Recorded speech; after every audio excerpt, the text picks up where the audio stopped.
Hello, my dear students. How are you? I hope you all are good and fine at your home.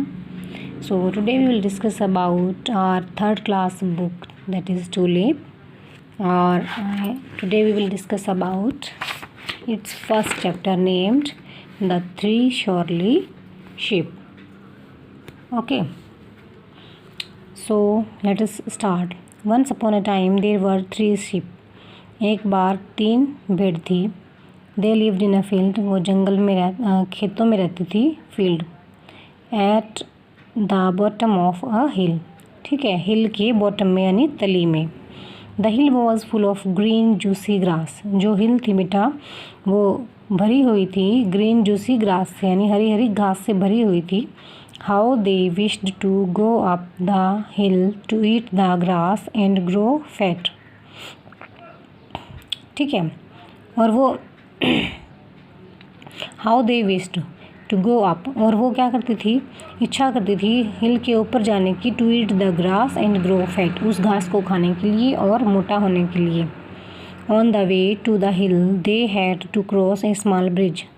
On the way रास्ते में the हिल, उस हिल पर जाने के लिए. They had to cross a small bridge, उन्हें एक छोटा सा ब्रिज क्रॉस करना पड़ता था. The bridge was over a stream. ठीक है, और जो ब्रिज था वो एक स्ट्रीम के ऊपर था. स्ट्रीम होता है बेटा छोटी नदी. ठीक है, under the bridge lived a mischievous dwarf. उस ब्रिज के नीचे एक शरारती ड्वार्फ यानी बूना रहता था. ही वॉज वेरी विक्ड, वह बहुत बुरा था. The dwarf had eyes as big as saucers and nose as long as a broom. जो ड्वार्फ था उसकी आंखें कटोरों की तरह थी और उसकी नाक जो थी वो झाड़ू की तरह थी. His protruding teeth and conical ears rendered him a scary appearance. ठीक है, उसके बाहर या निकले हुए दांत एंड कॉनिकल यानी कौन के शेप के उसके जो कान थे वो रेंडर्ड देते थे हिम अ स्केरी अपीयरेंस. की होते डरावनी अपीयरेंस मतलब लुक. ठीक है, उसके बड़े बड़े दांत और उसके कॉनिकल यानी कौन के जैसे कान. ठीक है, कौन कैसा होता है, हमारा चोटीदार होता है ना, वैसे ही कौन के जैसे कान उसको डरावनी लुक देते थे. A day came when there was no more grass left in their field and the sheep had to go to the hillside. एक दिन आया when जब there was no more grass left in their field, जब उनके क्षेत्र में उनके खेत में घास नहीं बची. and the sheep had to go to the hillside, और जो भेड़ थी उनको हिल साइड पर जाना पड़ा. so they decided to cross the bridge. इसलिए उन्होंने उस ब्रिज को क्रॉस करने का फैसला किया. one at a time to reach the hill. ठीक है, one at a time एक समय में एक उस हिल पर पहुंचना. Mustard up all their courage. Mustard होता है मस्टर्ड अप यानी मस्टरिंग अप. मस्टरिंग होता है समेटना. Up all their courage they proceeded forward. अपने सारे हिम्मत को, करेज यानी साहस को समेटे हुए दे प्रोसीड फॉरवर्ड, वो आगे बढ़ी. The youngest sheep was the first to reach the bridge. ठीक है, द यंगेस्ट शीप जो सबसे छोटी भेड़ थी वो सबसे पहले ब्रिज पर पहुंची. She was in the middle of the bridge when from under the bridge the dwarf road who is crossing my bridge. She was in the middle of the bridge, जब वो ब्रिज के बीच में थी.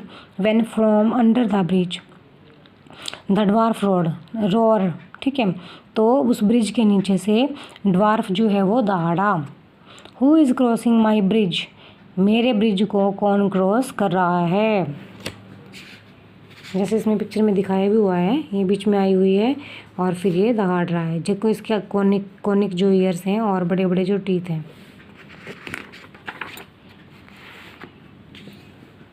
It's me the little sheep from the neighbouring fields. मैं हूँ सबसे छोटी भेड़ पड़ोस के फील्ड यानी खेतों से. She said in a tiny voice. उसने एक दबी सी आवाज़ में कहा. I am going to the hill side to eat grass. मैं हिल साइड जा रही हूँ घास खाने के लिए. नो यू कांट, नहीं तुम नहीं जा सकती. I am coming up to eat you said the dwarf. Dwarf ने कहा मैं आ रहा हूँ तुम्हें खाने के लिए. Please don't eat me please don't eat me, please मुझे मत खाओ, आई एम सो स्मॉल, मैं बहुत छोटी हूँ, wait for the middle sheep, middle sheep का वेट करो, she is much bigger than I, वो मुझसे बड़ी है, यू आर राइट, तुम सही कहती हो, सेड द ड्वार्फ, ड्वार्फ ने कहा, क्रॉस द ब्रिज क्विकली, जल्दी से ब्रिज को क्रॉस कर लो, so the youngest sheep cross the bridge and reach the hill side, सबसे छोटी भेड़ ने ब्रिज को क्रॉस कर लिया, पुल को क्रॉस कर लिया और हिल साइड पहुँच गई, रीच होता है पहुँचना।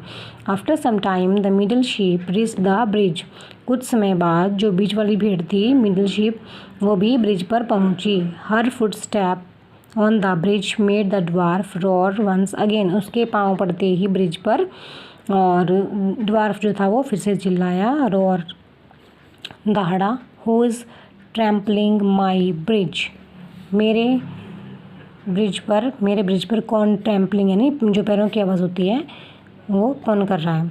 इट्स मी, मैं हूँ, द मिडल शीप, बीच वाली भेड़, I am not trampling your bridge, मैं तुम्हारे इसको हिला नहीं रही हूँ ब्रिज को, I am crossing over to the hill side to eat grass, said the middle sheep ने कहा, मैं हिल साइड पर घास खाने के लिए जाने के लिए तुम्हारे ब्रिज को क्रॉस कर रही हूँ।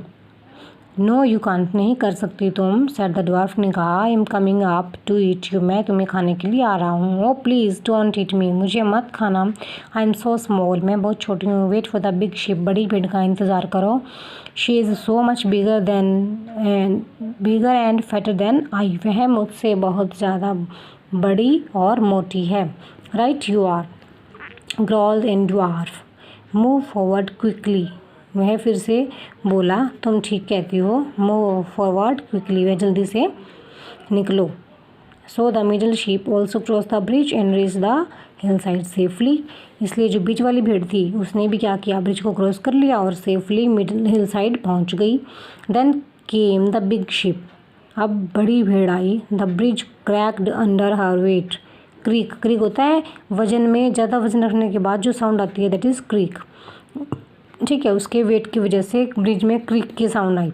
Who is crumbling my bridge, roared the dwarf, it's me the big sheep, मैं बड़ी भेड़, she said in a loud voice, उसने ज़ोर से कहा, I am going to the hill side to eat grass, मैं हिल साइड जा रही हूँ घास खाने के लिए, नो यू कांट, तुम नहीं जा सकते, I am coming up to eat you, मैं तुम्हें खाने के लिए आ रहा हूँ, coming up to eat me, shout the big sheep चिल्लाई, मुझे खाने के लिए आ रहे हो, don't dare come up here, यहाँ पर आने की हिम्मत मत करना, I have two long and sharp horns, मेरे दो बड़े और तीखे सींग हैं, I will kill you before you'd even touch me, मैं तुम्हें मार दूंगी उससे पहले कि तुम मुझे छुओ।